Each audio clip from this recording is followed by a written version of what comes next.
I'm Dan, I'm one of the directors of BDI Resourcing, and today I'm going to talk to you about all of the various different types of jobs that you could potentially apply for in the NHS. Hopefully give you a bit of guidance about which ones you should apply for, maybe which ones you should avoid, some of the terminology that goes into the two, and maybe bust a few myths about different areas of the country and things like that. Okay, so the first thing to consider is whether to work in a teaching hospital or a district general hospital, and there's a really common misconception here, and that is that teaching hospitals are the only hospitals that will be able to offer you training, when in actual fact a teaching hospital tends to be a hospital that just has an undergraduate medical school attached to it.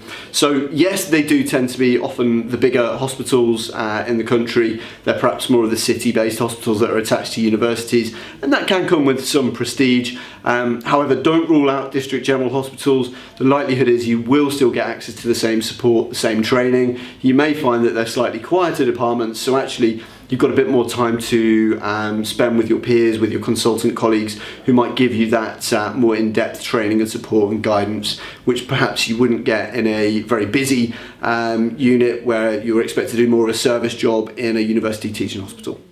Right, this is a really obvious one for me. It's the north, every time.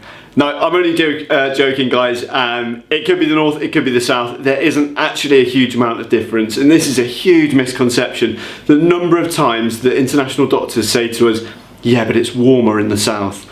Well, go maybe an hour or two north from where you're living now. Is it really that much warmer? Yes, there might be 1 degree in it, but it's not that significant. It doesn't rain considerably more in Manchester than it does in London. It's a huge misconception, so don't worry about that too much. Things to bear in mind though, the cost of living does tend to be a little bit more in the south of England, particularly London, but if you get outside of London you might find that it is actually most comparable to all areas of the country, so yeah, definitely something to consider there. The next one to consider is city or town, and again this is one where actually in the UK is a pretty small place in comparison to most countries around the world. You're never really, unless you're somewhere really remote, you don't tend to be more than an hour or so away from a big city, so you've always got access to the amenities wherever you're based. Particularly things like shops. Most of the food shops are nationwide and they'll all deliver to your front door anyway. Most towns and cities have got the usual things like cinemas and restaurants and that kind of thing. That said, you might want to do some personal research into individual areas if there's considerations like places of worship or access to specialist foods and things like that, because cities do sometimes have better amenities for those. Okay, so the next one is something that is probably one of the biggest misconceptions for international doctors, and that's the service job and the training job. Now, a service job does not mean that you're just going to be seeing patients day in, day out, and you'll never have access to anyone that's going to help you develop your career. Equally, a training post doesn't mean that you're sat in a classroom all day long and you're just developing your skills and always under the supervision of someone else. There's going to be crossover in both. One thing that's a real consideration though is that the official training routes, the deanery training routes, tend to be widely taken up by UK doctors and EU doctors before they go out to the second wave of non-EU, non-UK doctors. So they are very, very tough to get onto, and that's the reason that most international doctors will actually start in a service job for their first role into the UK, into the NHS, and then they'll apply to they'll apply to training jobs from that point, as it's much easier once you're in the NHS system. So if you're a consultant level doctor in your home country, you'll probably be considering whether to apply for consultant level jobs here, or maybe whether it's worth acting down to a speciality doctor role in the first instance. And I think it's always good to practice some common sense here. There's semantics around whether you'll have access to the specialist register, so whether you can officially work as a consultant anyway.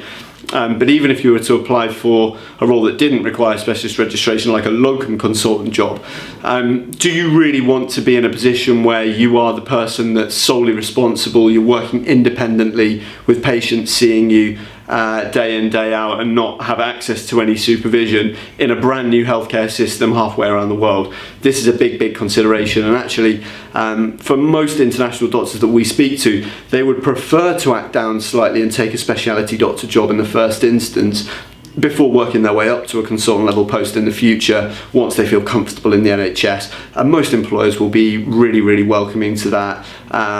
They would much rather have safety for themselves, safety for you, and of course safety for patients is the main thing. Okay, so the final point is whether to apply for a general position, perhaps a general surgery position or a general medicine position, or to apply for a subspeciality role, maybe a colorectal surgery post to be more specific in surgery, or perhaps a cardiology post within medicine. The thing to consider here, quite similarly to the role of a consultant versus speciality doctor, is that when you're settling into a new healthcare system, the training path that you've seen compared to the training path that a UK doctor has seen will be considerably different. So you want to be in a position where you feel comfortable. Now, you might think that the best thing for you is to apply for the subspeciality that you're used to, so perhaps cardiology, for example. Whereas in actual fact, a UK trained cardiologist will have gone through many years of general medicine training before reaching that point. So it's usually a good idea, in actual fact, to apply for the general medicine post with a view to becoming a specialist in cardiology, as the example in this case, later on. So don't rule out a more generalist post to begin with. You may find that it's a very good way to get comfortable in a new healthcare system before you then choose to develop your subspecialist interest later on. Okay, so in conclusion, guys, lots and lots of considerations when choosing which jobs to apply for in the NHS. Lots of myths, lots of common misconceptions. One of the best things you can do is to seek advice from people who are already working in the NHS, from people like us and recruitment consultancies that can offer you advice and guidance about people that we've placed or what clients are looking for and that kind of thing. Also to speak to your colleagues from back at home and from the NHS now, people that have made that transition and that journey. If you do need our guidance, as always, Gabby will put the contact details up just after I finish speaking. But thanks so much for listening. Thank you very much. Bye.